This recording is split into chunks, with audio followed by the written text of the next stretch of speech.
Hello students, welcome to our channel chemistry की आदत। आज जो स्टूडेंट्स हम आपके लिए लेके आए हैं क्लास 10 चैप्टर 5 जो है आपका साइंस का पीरियोडिक क्लासिफिकेशन ऑफ एलिमेंट के मोस्ट इंपॉर्टेंट क्वेश्चन जो बोर्ड एग्जाम में जिनके आने के चांसेस 100% है। ये वो क्वेश्चन है जो काफ़ी बार एग्जाम में पूछे भी गए हैं। इस बार टर्म सेकंड में आपका जो है कुछ चैप्टर्स डिलीट हुए थे, कुछ चैप्टर से टॉपिक डिलीट हुए थे, तो उन टॉपिक्स को भी हमने हटाकर जो है इनसे जो मोस्ट इंपॉर्टेंट क्वेश्चंस जो आने वाले हैं टॉपिक से उनको हमने रखा है। तो ये काफ़ी इंपॉर्टेंट क्वेश्चन है। बहुत सारे पेपर्स को एनालाइज करने के बाद हर चीज़ों का जो है डिस्कस करने के बाद हमने ये जो है क्वेश्चन सेलेक्ट किए हैं। तो ये वो क्वेश्चन है जो काफ़ी बार एग्जाम में आए भी हैं और इस बार भी आने के चांसेस 100% हैं। तो फर्स्ट क्वेश्चन से स्टार्ट करते हैं। तो अगर आप चैनल पर नए थे तो प्लीज़ चैनल को अभी तक आपने सब्सक्राइब कर लिया होगा, अगर नहीं किया तो फटाफट चैनल को सब्सक्राइब कर लीजिए। अब हम स्टार्ट करते हैं फर्स्ट क्वेश्चन से।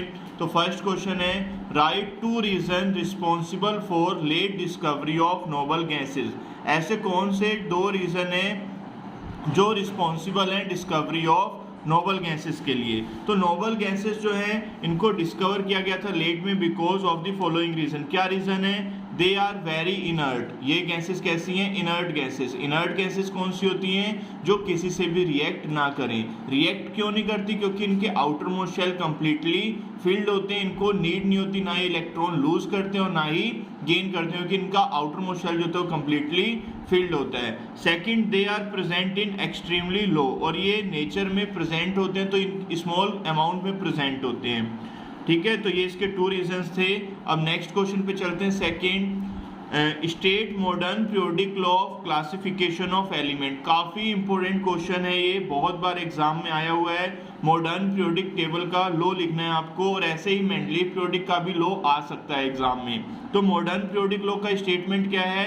स्टेट्स दैट प्रॉपर्टीज जो एलिमेंट्स की are the periodic function of their atomic number. यानी कि ये जो है पीरियोडिक फंक्शन है किसका? एटॉमिक नंबर का।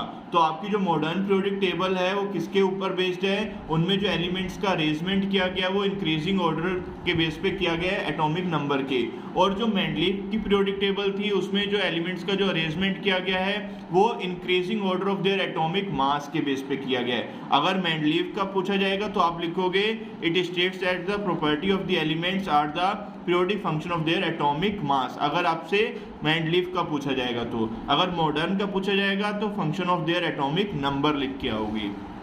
तो ये काफ़ी इंपॉर्टेंट क्वेश्चन है। और कई बार साथ साथ ये भी पूछ लेता है how many groups and periods in Mendeleev periodic table या मॉडर्न पीरियोडिक टेबल। तो मॉडर्न पीरियोडिक टेबल में आपके 7 पीरियड्स हैं और 18 ग्रुप्स हैं, और मेंडलीव में आपके 6 पीरियड्स हैं और 8 ग्रुप्स हैं। अब नेक्स्ट क्वेश्चन पे चलते हैं। थर्ड है, the atomic number of 3 elements A, B and C are 12, 18 and 20। 3 element हैं A, B and C, तीनों का एटॉमिक नंबर गिवन है। तो state given reason which 2 elements will show similar property. अब ऐसे कौन से 2 एलिमेंट हैं जो सिमिलर प्रॉपर्टी शो करेंगे? सिमिलर प्रॉपर्टी कौन शो करते हैं? वो एलिमेंट शो करते हैं जो सेम ग्रुप के होते हैं। सेम ग्रुप कैसे पता चलेगा? जब उनके आउटर मोस्ट शेल में सेम इलेक्ट्रॉन होंगे। तो उसके लिए हमें इसका क्या करना पड़ेगा? पहले इलेक्ट्रॉनिक कॉन्फ़िगरेशन। तो एटॉमिक नंबर 12 का इलेक्ट्रॉनिक कॉन्फ़िगरेशन क्या होगा? 282। और एटॉमिक नंबर 18 का इलेक्ट्रॉनिक कॉन्फ़िगरेशन क्या होगा? 288। और 20 का क्या होगा? 2882। तो अब इसमें देखो आउटर मोस्ट शेल में इसमें 2 इलेक्ट्रॉन्स हैं ए में, बी में 8 हैं, सी में 2 हैं। तो सिमिलर किस में है? ए और सी में। तो ए और सी एलिमेंट जो है ये सिमिलर प्रॉपर्टीज शो करेंगे। तो आंसर लिखोगे आप element A and C will show similar properties because both A and C have 2 electrons in their outermost shell. So I hope आपको अच्छे समझ में आ रहा होगा। और चैनल पर नए थे तो चैनल को सब्सक्राइब जरूर कर लीजिए और वीडियो के लास्ट तक जुड़े रहिएगा। बहुत इंपॉर्टेंट क्वेश्चन है जो बोर्ड एग्जाम में आए हुए हैं और इस बार भी आने के चांसेस 100% हैं। तो नेक्स्ट क्वेश्चन है fourth, arrange the following elements in the increasing order of their metallic character. तो ये एलिमेंट्स हैं मैग्नीशियम, कैल्शियम, पोटेशियम, जर्मेनियम और गैलियम। इनको हमने अरेंज करना है किसके बेसिस पर? Increasing order of their metallic character. तो मेटेलिक कैरेक्टर आपको पता है कि metallic character top to bottom जो होता है ग्रुप में इंक्रीज होता है, लेफ्ट टू राइट पीरियड में डिक्रीज होता है। तो मैग्नीशियम जो है ये टॉप पर है, और कैल्शियम बॉटम में आता है, पोटेशियम उससे भी पहले पड़ता है, जर्मेनियम आगे जाके आता है ग्रुप नंबर 14 में, और गैलियम जो है उसमें आएगा। तो अब इसमें सबसे ज़्यादा मेटलिक करैक्टर किसका होगा? पोटेशियम का, क्योंकि ये फर्स्ट ग्रुप का एलिमेंट है। तो लेफ्ट टू राइट जाने पर मेटलिक करैक्टर क्या हो रहा है? डिक्रीज। तो सबसे हाईएस्ट किस साइड होगा? लेफ्ट में, और लेफ्ट में क्या आ रहा है? पोटेशियम। तो पोटेशियम का मेटलिक करैक्टर सबसे ज़्यादा, फिर उससे ज़्यादा उससे कम होगा कैल्शियम का, उससे कम मैग्नीशियम का, फिर गैलियम, फिर जर्मेनियम। अब इसके बाद है चैप्टर 5 क्वेश्चन 5 है आपका, list the anomalies of Mendeleev periodic table which are removed in modern periodic table. तो क्या एनोमलीज थे मेंडलीव पीरियोडिक टेबल के जिसको रिमूव किया मॉडर्न पीरियोडिक टेबल ने? तो सबसे पहले जो एनोमलीज जो है मेंडलीव पीरियोडिक टेबल के वो हम बताते हैं, फिर उसके बाद क्यों इसको रिमूव किया गया। तो अकॉर्डिंग टू मेंडलीव ने जो है isotopes should be placed in different group. उसने जो है आइसोटोप, मेंडलीव पीरियोडिक टेबल जो था वो आइसोटोप्स की पोजीशन को एक्सप्लेन नहीं कर पाया था। क्यों? क्योंकि उसने एलिमेंट्स का जो अरेंजमेंट किया था वो एटॉमिक मास के बेस पे किया था, एटॉमिक वेट के बेस पे, जिसकी वजह से आइसोटोप्स की जो पोजीशन है वो फिक्स नहीं थी। तो due to different atomic mass, अब जो आइसोटोप्स से elements have the same atomic number, they can be put at one place in the modern periodic table. और मॉडर्न पीरियोडिक टेबल जो थी आपकी बच्चों वो किसके ऊपर बेस्ड है? एटॉमिक नंबर के ऊपर। तो एटॉमिक नंबर के ऊपर बेस्ड है, तो एटॉमिक नंबर के बेस पे जो है जिसके एटॉमिक नंबर सेम है वो एक ही जगह प्लेस किया गया, यानी कि उसकी पोजीशन क्या होगी? फिक्स होगी। और मेंडलीव पीरियोडिक टेबल में जो थी आइसोटोप्स की पोजीशन फिक्स नहीं थी, और मॉडर्न पीरियोडिक टेबल में आइसोटोप की पोजीशन फिक्स होगी। सेकंड है इसका सेकंड पॉइंट है, मेंडलीव पीरियोडिक टेबल जो है उसमें जो जैसे कोबाल्ट है वो अपीयर होता है बिफोर निकिल से, when these elements are arranged in order of their atomic number. तो अब इसमें देखो मास जो है कोबाल्ट का ज़्यादा है और निकिल का कम है, लेकिन पीरियोडिक टेबल में क्या होता है? कोबाल्ट पहले आता है, निकिल बाद में आता है। जबकि मेंडलीव पीरियोडिक टेबल आपकी क्या कहती है कि एलिमेंट्स का जो अरेंजमेंट है वो एटॉमिक वेट के बेस पर है। तो यहाँ तो फेल हो गया। तो जो आपकी मॉडर्न पीरियोडिक टेबल है वो एक्सप्लेन कर देती है इसकी पोजीशन को भी। उसमें जो एटॉमिक नंबर के ऊपर बेस्ड है, तो एटॉमिक नंबर पहले कोबाल्ट का आता है फिर निकिल का आता है। तो वो जो डाउट्स था वो भी उसमें क्लियर हो गया। तो ये हमने जो है इसके रीज़न दे दिए आपको। 2 रीज़न जो इनफ है बोर्ड एग्जाम में, क्योंकि ज़्यादा मैक्सिमम मार्क्स 2 या 3 में ही आएगा, इससे ज़्यादा का नहीं आएगा। तो इतना भी लिख दोगे तो इनफ है। नेक्स्ट क्वेश्चन मोस्ट इंपॉर्टेंट है, write the name, symbol and electronic configuration of an element X whose atomic number is 11। अब जैसे मैंने इसमें एटॉमिक नंबर 11 लिया है, हो सकता है एग्जाम में आ जाए एटॉमिक नंबर 17, 18 आ जाए, 6 आ जाए, तो एटॉमिक नंबर चेंज हो जाएगा। तो एटॉमिक नंबर 11 पर आपको पता है जो सीरीज है मॉडर्न पीरियोडिक टेबल में 1 से 30 तक तो कंपलसरी है सब बच्चों को लर्न करना। तो इसमें आपका जो नेम आएगा 11 नंबर पर एलिमेंट का क्या आएगा? सोडियम। सिंबल क्या होता है सोडियम का? Na। अब 11 एटॉमिक नंबर है तो इसका इलेक्ट्रॉनिक कॉन्फ़िगरेशन क्या होगा? 2,8,1। तो ये इसका इलेक्ट्रॉनिक कॉन्फ़िगरेशन हो जाएगा। तो ये जो है 6th क्वेश्चन का आंसर हो गया। अब 7th पे आते हैं। तो 7th क्वेश्चन है the electronic configuration of an element is 284, state it's. तो इसका स्टेटमेंट में हमें क्या आंसर देने हैं? Number 1, group and period in the modern periodic table. तो ये ग्रुप और पीरियड फाइंड करने को भी जरूर आएगा। जैसे हमने एग्जांपल में 284 लिया है, ऐसे 287 आ सकता है, 282 आ सकता है, 2882 आ सकता है। तो कैसे फाइंड करते हैं number of groups and period? फिर उसका नेम भी लिखना और कोई भी एक फिजिकल प्रॉपर्टीज भी लिखनी है। तो सबसे पहले हमें इलेक्ट्रॉनिक कॉन्फ़िगरेशन गिवन है 284। तो इसके जो है वैलेंस इलेक्ट्रॉन कितना हो जाएगा? इसके आउटर मोस्ट शेल में कितने इलेक्ट्रॉन है? 4। तो इसका जो है ग्रुप नंबर निकालते कैसे हैं? जब देखो इसका पीरियड नंबर कैसे निकालेंगे? 1 2 3, थर्ड शेल में इलेक्ट्रॉन जा रहा है लास्ट, तो इसमें इसका पीरियड हो गया 3। ग्रुप नंबर कैसे निकालते हैं बच्चों? जब सेकंड और थर्ड पीरियड में, जब आपके सेकंड और थर्ड आउटर मोस्ट शेल में 2 से ज़्यादा इलेक्ट्रॉन्स होते हैं तो 10 ऐड कर देते हैं। तो अब 4 आ रहा है तो इसमें 10 ऐड कर देंगे तो ग्रुप नंबर कितना आ गया? 14। तो ग्रुप नंबर 14 होगा और पीरियड नंबर 3 होगा। तो एलिमेंट जो है, एलिमेंट की पोजीशन पता चल गई कि एलिमेंट कहाँ से बिलोंग कर रहा है? ग्रुप नंबर 14 और थर्ड पीरियड में। अब नेम पूछ रहा है वो, तो 14 एलिमेंट, एटॉमिक नंबर कितना है? 14, क्योंकि 284 है तो 14 हो गया। 14 पर जो एलिमेंट आता है उसका नेम क्या होता है? सिलिकॉन। तो ये जो है इसका नेम भी क्लियर हो गया। अब उसने कहा right it's one physical property. तो वन फिजिकल प्रॉपर्टीज क्या है कि जो सिलिकॉन है ये आपका मेटलोइड है। मेटलोइड क्यों है? क्योंकि ये जो है मेटल और नॉन मेटल दोनों की प्रॉपर्टीज शो करता है, इसलिए ये क्या है? Metalloid, because it exhibit properties of both metal and non metal. So I hope आपको अच्छे समझ में आ रहे होंगे। बहुत इंपॉर्टेंट क्वेश्चन है ये, एग्जाम में जरूर आएगा। क्वेश्चन नंबर 7 तो 100% चांसेस 7 के आने के। अब क्वेश्चन नंबर 8 पे चलते हैं, बहुत इंपॉर्टेंट है ये भी। एक एलिमेंट है x जिसका मास नंबर है 35, मास नंबर गिवन है and the number of its neutrons के नंबर गिवन है 18। अब हमें आइडेंटिफाई करना है ग्रुप नंबर, पीरियड और वैलेंसी। तो सबसे पहले मास नंबर कितना है? 35। तो 35 है, नंबर ऑफ न्यूट्रॉन्स कितने? 18। तो एटॉमिक नंबर हम फाइंड कर सकते हैं, क्योंकि एलिमेंट का पता किससे चलता है? एटॉमिक नंबर से। तो एटॉमिक नंबर फाइंड कैसे करते हैं? जब मास नंबर और नंबर ऑफ न्यूट्रॉन्स गिवन होंगे तो दोनों को क्या कर देते हैं? माइनस, क्योंकि एटॉमिक नंबर इक्वल टू होता है mass number minus number of neutron. Because mass number जो था वो किसके इक्वल होता है? Number of proton plus number of neutron से। तो 35 में से 18 जाएगा, कितना आ जाएगा? 17। अब ग्रुप नंबर निकालेंगे 17 का। तो ग्रुप नंबर निकालने के लिए पहले हमें इलेक्ट्रॉनिक कॉन्फ़िगरेशन करना पड़ेगा। तो इलेक्ट्रॉनिक कॉन्फ़िगरेशन क्या? 287। तो ग्रुप नंबर कितना आ गया? अब देखो आउटर मोस्ट शेल में 7 इलेक्ट्रॉन है, तो 2 से ज़्यादा है तो 10 ऐड करेंगे। 10 + 7 कितना हो जाएगा? 17। और पीरियड नंबर 1 2 3, थर्ड शेल है तो पीरियड नंबर हो गया 3rd। तो इसमें थर्ड शेल में है तो पीरियड नंबर 3rd हो गया, ग्रुप नंबर 17। वैलेंसी निकालेंगे, जब आउटर मोस्ट शेल में 7 इलेक्ट्रॉन है तो वैलेंसी कैसे निकालेंगे? 8 में से माइनस कर देंगे, तो 8 में से 7 जाएगा 1। तो ये क्वेश्चन नंबर 8 तक मैंने आपको एक्सप्लेन कर दिया। वैसे ही 9 10 11 टोटल आपको जो है 12 क्वेश्चन जो है मोस्ट इंपोर्टेंट वो मैं आपको एक्सप्लेन करूँगा। तो क्वेश्चन नंबर 9 है, based on the group valency of the element right the molecular formula of the following compounds, given justification for each. अब फर्स्ट है oxide of first group element. तो first group के element का oxide का क्या formula बनेगा? Second part है halides of the element of group 13। Group 13 के एलिमेंट्स का के हैलाइड्स का फॉर्मूला क्या बनेगा? थर्ड पार्ट है compound formed when an element A of group second combine with an element B of group 17। तो उससे क्या फॉर्मूला बनेगा?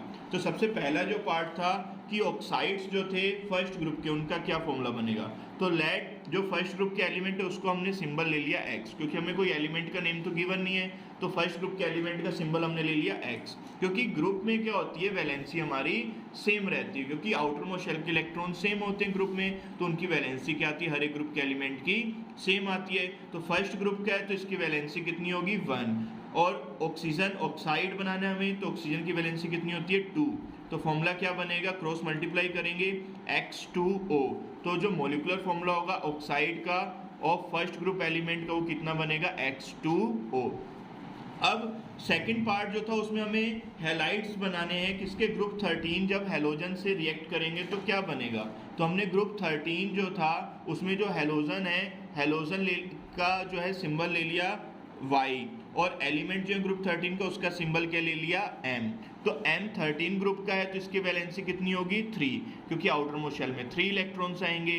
अब ये जो हमने Y लिया है ये क्या है? हैलोजन। हैलोजन पर चार्ज कितना होता है? 1। वैलेंसी कितनी होती है? 1, क्योंकि हैलोजन में हर एक एलिमेंट के आउटर मोस्ट शेल में 7 इलेक्ट्रॉन होते हैं, तो ऑक्टेट को कंप्लीट करने के लिए 1 इलेक्ट्रॉन चाहिए। अब इसमें भी क्रॉस मल्टीप्लाई करेंगे, इसकी इधर इसकी इधर, तो फॉर्मूला क्या बनेगा आपका? My3। तो फॉर्मूला ऑफ हैलाइड क्या आएगा? My3। अब क्वेश्चन नंबर जो थर्ड था इसका थर्ड पार्ट वो क्या था? कंपाउंड फॉर्म करो एलिमेंट ए। एलिमेंट ए लाई कर रहा है ग्रुप सेकंड में, तो ग्रुप सेकंड में तो इसकी वैलेंसी कितनी हो जाएगी? 2। और जो एलिमेंट है बी वो कहाँ लाई कर रहा है? 17 ग्रुप में, तो इसकी वैलेंसी कितनी होगी? 1, क्योंकि आउटर मोस्ट शेल में 7 इलेक्ट्रॉन होंगे, कंप्लीट करने के लिए 1 इलेक्ट्रॉन चाहिए आउटर मोस्ट शेल को, तो वैलेंसी 1। तो फॉर्मूला क्या बनेगा इसका? AB2, क्योंकि B की 2 से मल्टीप्लाई A की 1 से, तो AB2 इसका फॉर्मूला बनेगा। तो फॉर्मूला ऑफ दी कंपाउंड जो होगा वो AB2। तो अब क्वेश्चन नंबर 10 देखो, ये काफ़ी इंपॉर्टेंट है, लॉन्ग में क्वेश्चन आने वाले हैं। एक एलिमेंट है X जो बिलोंग कर रहा है थर्ड पीरियड से और ग्रुप नंबर 16 से मॉडर्न पीरियोडिक टेबल में। तो अब फर्स्ट पार्ट है determine the number of valence electron and valency of x, valence electron कितने होंगे और उसकी वैलेंसी कितनी होगी वो बतानी है। सेकेंड पार्ट में मोलिकुलर फॉर्मूला बताना है कंपाउंड का जब एक्स रिएक्ट करेगा हाइड्रोजन के साथ, और उसका इलेक्ट्रॉन डॉट स्ट्रक्चर भी बनाना है। थर्ड पार्ट में name the element x and state whether it is metallic और नॉन मेटलिक, और हमें ये भी बताना है कि वो मेटलिक है या नॉन मेटलिक, और एलिमेंट का नेम भी बताना है। तो फर्स्ट पार्ट है हमारा कि नंबर ऑफ वैलेंसी कितनी होगी, कौन से पीरियड में है, थर्ड, तो 2 फर्स्ट पीरियड में 2 इलेक्ट्रॉन होते हैं, सेकंड में 8, अब थर्ड पीरियड में है वो, अब थर्ड पीरियड में ग्रुप नंबर कौन सा दिए क्वेश्चन में, 16 का मीन से 10 माइनस कर दो, क्योंकि थर्ड पीरियड में 16 तो होते नहीं, मैक्सिमम 8 इलेक्ट्रॉन आते हैं, तो 10 माइनस करेंगे 16 में से तो कितना आ जाएगा 6। तो इस आउटर मोस्ट शेल में कितने इलेक्ट्रॉन आ रहे हैं, 6 आ रहे हैं, तो इसकी वैलेंसी कितनी हो जाएगी 6। अब आउटर मोस्ट शेल में वैलेंस इलेक्ट्रॉन 6 हैं, तो वैलेंस इलेक्ट्रॉन हो गए 6। वैलेंसी कैसे निकालते हैं, जब वैलेंसी हम निकालते हैं जब आपके 4 से ज़्यादा इलेक्ट्रॉन होते हैं तो हम 8 में से माइनस कर देते हैं, तो वैलेंस इलेक्ट्रॉन 8 में से माइनस करो 6 को तो कितना आ जाएगा 2, तो वैलेंसी कितनी आ जाएगी 2। तो X एक ऐसा एलिमेंट है जिसके आउटर मोस्ट शेल में वैलेंस इलेक्ट्रॉन 6 हैं और उसकी वैलेंसी कितनी होगी 2। अब हमें बताना है कि जब X रिएक्ट करेगा हाइड्रोजन के साथ तो कौन सा कंपाउंड बनाएगा, तो हाइड्रोजन के साथ हाइड्रोजन पर चार्ज होता है 1, वैलेंसी कितनी होती है 1, और X की वैलेंसी अभी हमने निकाली कितनी आई थी 2, तो कंपाउंड क्या बनेगा H2X। अब H2X का इलेक्ट्रॉन डॉट स्ट्रक्चर बनाएंगे, बीच में लिखेंगे X के पास कितने इलेक्ट्रॉन है 6, 1 2 3 4 5 6, और हाइड्रोजन के पास कितने इलेक्ट्रॉन होते हैं 1, इस हाइड्रोजन के पास भी 1 इलेक्ट्रॉन होगा। अब इसको हाइड्रोजन को भी 1 इलेक्ट्रॉन चाहिए और X के पास 6 हैं, उसको कंप्लीट करने के लिए 2 इलेक्ट्रॉन चाहिए, तो वो एक इस हाइड्रोजन से लेगा और एक इस हाइड्रोजन से, और हाइड्रोजन भी 1 इलेक्ट्रॉन ले लेगा अपने ऑक्टेट को कंप्लीट करने के लिए, तो ये हो जाएगा आपका H2X का इलेक्ट्रॉन डॉट स्ट्रक्चर। और अब थर्ड पार्ट में पूछ रहा था name the element X and right it's nature, तो X क्या है आपका सल्फर, क्योंकि 16 एटॉमिक नंबर आपका 286, हाँ 16 एटॉमिक नंबर पर क्या होता है सल्फर, और वो क्या है नॉन मेटलिक, क्योंकि आउटर मोस्ट शेल में जब 5 6 7 इलेक्ट्रॉन होते हैं तो उसको इलेक्ट्रॉन अपना ऑक्टेट कंप्लीट करने के लिए वो इलेक्ट्रॉन गेन करेगा, तो जो एलिमेंट इलेक्ट्रॉन गेन करता है वो नॉन मेटलिक होता है और जो लूज करता है वो मेटलिक होता है। तो इस टाइप से आप मेटलिक कैरेक्टर को डिटरमाइन भी कर सकते हो। क्वेश्चन नंबर 11 बच्चों मोस्ट इंपोर्टेंट क्वेश्चन है, क्योंकि ये क्वेश्चन सैंपल पेपर में भी था जो CBSE का आया है, और ये है भी बहुत इंपॉर्टेंट क्वेश्चन। क्वेश्चन क्या है, एक हमें टेबल बना के दिया इन्होंने जिसमें 6 एलिमेंट हैं A B C D E and F, और गिवन है as they are in the same modern periodic table, ठीक है। और इसमें जो है ग्रुप और पीरियड दे रखे हैं, इस साइड होते हैं हमारे ग्रुप और टॉप टू बॉटम होता है पीरियड। अब पीरियड नंबर है 2, अब फर्स्ट ग्रुप में आ रहा है A, और ये पीरियड नंबर 3, 13 ग्रुप में आ रहा है B, 14 ग्रुप में E, 15 ग्रुप में C, 18 ग्रुप में D और F। तो इसके बेसिस पर जो है टेबल के बेसिस पर अब हमें बताना है। फर्स्ट क्वेश्चन है name the element which form only covalent compound, covalent compound कौन बना रहा होगा ये बताना है हमें। कोवेलेंट कंपाउंड कौन बनाते हैं 14 ग्रुप के एलिमेंट, तो E जो होगा आपका ये क्या बनाएगा covalent compound. Second name the element which is a metal and valency of 3, अब ऐसा कौन सा एलिमेंट है जो मेटल भी है और वैलेंसी रख रहा है कितनी 3, तो हमें पता है जो ग्रुप नंबर 13 है तो इसकी वैलेंसी कितनी होगी 3, क्योंकि 2 8 3 होगा इसका इलेक्ट्रॉनिक कॉन्फ़िगरेशन। 13 है तो 13 ग्रुप जो होता है उसमें हमेशा 3 आते हैं आउटर मोस्ट शेल में इलेक्ट्रॉन, क्योंकि ये ग्रुप नंबर 13 है तो वैलेंसी कितनी आएगी 3, तो B जो है वैलेंसी 3 है और ये क्या फॉर्म करेगा ये हैवी मेटल, इसका नेम क्या होगा आपका एल्यूमिनियम, ठीक है। अब जो थर्ड क्वेश्चन है name the element which is a non metal with valency of 3, अब ऐसा कौन सा नॉन मेटल है जिसकी वैलेंसी कितनी होगी 3, तो नॉन मेटल भी है और वैलेंसी 3 है तो उसके आउटर मोस्ट शेल में होंगे 5 इलेक्ट्रॉन, क्योंकि वो 3 इलेक्ट्रॉन गेन करेगा तभी तो नॉन मेटल है, तो 5 इलेक्ट्रॉन होंगे, तो 5 में हम 10 ऐड करेंगे तो 15, ग्रुप नंबर 15 का एलिमेंट होगा C, तो थर्ड वाले का आंसर होगा C। फोर्थ क्वेश्चन है out of B and C whose atomic radius is bigger and Y. तो एटॉमिक रेडियस किसकी ज्यादा होगी? एटॉमिक रेडियस बी की ज्यादा होगी, because left to right atomic radius decrease होती है और टॉप टू बॉटम इंक्रीज होती है। फिफ्थ क्वेश्चन है out of A and D which is a alkali metal. तो एल्कलाई मेटल कौन सी होती हैं? जो ग्रुप 1 के एलिमेंट होते हैं वो सभी आपके एल्कलाई मेटल हैं। तो ग्रुप ए, जो ए है ये हमारा क्या होगा? Alkali metal. सिक्स्थ पार्ट है write the common name of the family to which the element D and F belongs to.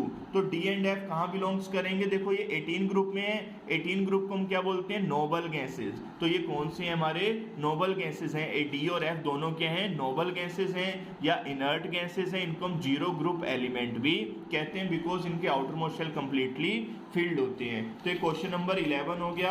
अब क्वेश्चन नंबर 12 पे चलते हैं। क्वेश्चन नंबर 12 जो है the position of element A, B, C, D, E and F, G in the modern periodic table is given as under। ये दे रखे हमें element A, B, C, D, E, F, G। अब ये period number A 1, 2, 3 में है और group number 16, 17, 18 में। तो सबसे पहले in which group are halogen placed. Halogen कौन से ग्रुप में होते हैं? 17 ग्रुप में होते हैं। Second what types of ions would B C E and F will form. तो आयंस कौन से फॉर्म करेंगे? देखो B C E and F की बात कर रहा है। बी 16 ग्रुप में है, इसके आउटर मोस्ट शेल में 6 इलेक्ट्रॉन होते हैं और ये 17 ग्रुप है, इसके आउटर मोस्ट शेल में 7 इलेक्ट्रॉन होंगे। इनको 2 इलेक्ट्रॉन चाहिए आउटर मोस्ट शेल कंप्लीट करने के लिए, इनको 1 इलेक्ट्रॉन। तो ये दोनों जो हैं आयंस फॉर्म करेंगे, लेकिन ये बायवैलेंट फॉर्म करेंगे और ये मोनोवैलेंट्स। और ये क्या होंगे? एनायन फॉर्म करेंगे। ये क्या फॉर्म करेंगे? एनायन, बिकॉज ये इलेक्ट्रॉन गेन करेंगे तो इनके ऊपर नेगेटिव चार्ज आएगा। थर्ड है which elements would have chemical properties similar to C. ऐसा कौन सा एलिमेंट है जिसकी केमिकल प्रॉपर्टी सी के सिमिलर है? तो एफ होगा, बिकॉज ग्रुप्स में पीरियड जो प्रॉपर्टीज जो होती है केमिकल वो क्या होती है? सेम, क्योंकि इनके आउटर मोस्ट शेल में इलेक्ट्रॉन सेम होंगे। फोर्थ है how many shell do A have. A में कितने शेल्स होंगे? तो फर्स्ट ग्रुप का है तो 1 शेल ही होगा, सेकंड पीरियड का होता है तो 2 शेल। देखो ये ए जो है फर्स्ट पीरियड का एलिमेंट है, तो फर्स्ट पीरियड का है तो इसमें ओनली 1 शेल होगा। जो सेकंड पीरियड में लाई कर रहे हैं इन सब में 2 शेल्स होंगे, जो थर्ड पीरियड में लाई कर रहे हैं उनमें 3 शेल्स होंगे। अब लास्ट क्वेश्चन है identify the most abundant element in the earth crust. Earth crust से पाया जाने वाला सबसे बड़ा एलिमेंट, सबसे ज़्यादा अमाउंट में पाया जाने वाला एलिमेंट कौन सा है? तो सबसे ज़्यादा पाया जाने वाला एलिमेंट बी ऑक्सीजन। ऑक्सीजन जो है ये मोस्ट एबुडेंट एलिमेंट है अर्थ क्रस्ट में इन सभी में से।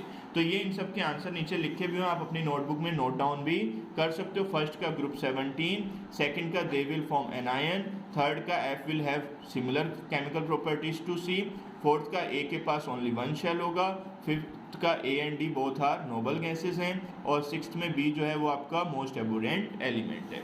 लास्ट क्वेश्चन है बच्चों 13, मोस्ट इंपोर्टेंट है ये, क्योंकि ये ग्राफ वाले टेबल वाले क्वेश्चन आते जरूर हैं। तो अब इसमें देखो पीरियड नंबर 1, 2, 3 है, ग्रुप नंबर इधर हैं, तो ये इसी की तरह का ही क्वेश्चन है। मॉडर्न पीरियोडिक टेबल है 1 से लेके 18 तक है। अब इसमें वो कह रहा है इस टेबल का यूज करके हम नीचे दिए गए क्वेश्चंस का आपको आंसर देना है। पहला है which element will form only covalent compounds. ठीक है, कौन सा कोवेलेंट कंपाउंड्स है? तो कोवेलेंट कंपाउंड कौन होगा इसमें? ग्रुप 14 का एलिमेंट ई। सेकंड पूछ रहा है which element is a non metal with valency 2। तो नॉन मेटल कौन है यहाँ पर? बी। ये भी नॉन मेटल है, ये भी नॉन मेटल है, लेकिन वैलेंसी 2 कह रहा है, तो 16 ग्रुप के एलिमेंट की वैलेंसी कितनी होती है? 2 होती है। थर्ड क्वेश्चन है which element is a metal with valency 2। अब मेटल कौन सा जिसकी वैलेंसी 2 होगी? जो ग्रुप नंबर 2 का होगा, तो ये डी। तो डी की वैलेंसी कितनी होगी? 2 होगी, और ये क्या है? एक मेटल है, बिकॉज ये सेकंड ग्रुप में लाई कर रहा है। अब फोर्थ क्वेश्चन है out of hydrogen, carbon and fluorine which has largest atomic size. सबसे बड़ा साइज किसका होगा? देखो अभी मैंने आपको बताया था टॉप टू बॉटम साइज बढ़ता है, लेफ्ट टू राइट डिक्रीज होता है। अब HCF एक ही ग्रुप के हैं, तो फ्लोरीन का साइज जो होगा वो सबसे ज़्यादा होगा, बिकॉज ये सबसे बॉटम में आ रहा है। लास्ट क्वेश्चन है इसका to which family does HCF belongs. तो HCF कहाँ बिलोंग कर रहे हैं? 18 ग्रुप के हैं, तो 18 ग्रुप का भी मैंने आपको बताया था 18 group elements are also called zero group elements या नोबल गैसेस या इनर्ट गैसेस। तो इनके आंसर भी नीचे मैंने लिखे हैं सभी क्वेश्चंस के। तो ये मोस्ट इंपोर्टेंट क्वेश्चन है जो बोर्ड एग्जाम में काफ़ी बार आए हुए हैं, तो इनको आप नोट डाउन कर लीजिए। 10 डेट को आपका एग्ज़ाम है, तो बेस्ट ऑफ लक, अच्छे से एग्ज़ाम कीजिएगा और ये क्वेश्चंस जरूर पढ़ के जाइए, क्योंकि एग्ज़ाम में आने ही आने, 2-2 3-3 बार इसको वीडियो को देखिए, जिससे कि आपके क्वेश्चन लर्न भी हो जाएं। और इस चैप्टर की जो वीडियोस हैं एक्सप्लेनेशन वाली, वो उसके लिंक में आपको डिस्क्रिप्शन में डाल दिए हैं, तो आप वहाँ से जो चैप्टर को भी समझ सकते हैं।